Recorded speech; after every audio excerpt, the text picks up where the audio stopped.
شاچو یاغه په شکل کې راغی سراقه ابن مالک کنانی داغه په شکل کې راغی او چراغ یو دم ابو جهل سره تر غاړه وتا چې ماشاء الله خبر شوم چې دوی شان روان دي هغه کسانو پسې تا خو یو موټی کسان دي چقولی پکار دي ختمولی پکار دي زه چې خبر شو او د سره جواز دی نه دی د سره بیا چې کوم دی نو دا یو پړک روان دی هغه څوک دی یا د سره بیا د لښکر دا شیطانان دا وسره روان دي د پسې بیا د فوج روان دی او د ابو جهل باندې لاسونه اچول دي مفسرین لیکي یا د ابو جهل بل یو مرګره دی هغه باندې لاس اچول دي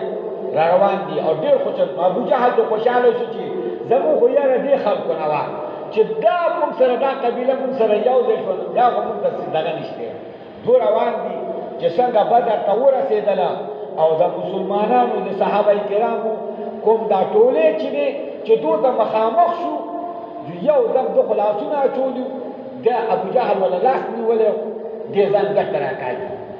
هغه وایي سره زور کوي هغه ما پرېږده شیطان وایي ما پرېږده دی وایي چېرته دې پرېږدم اوس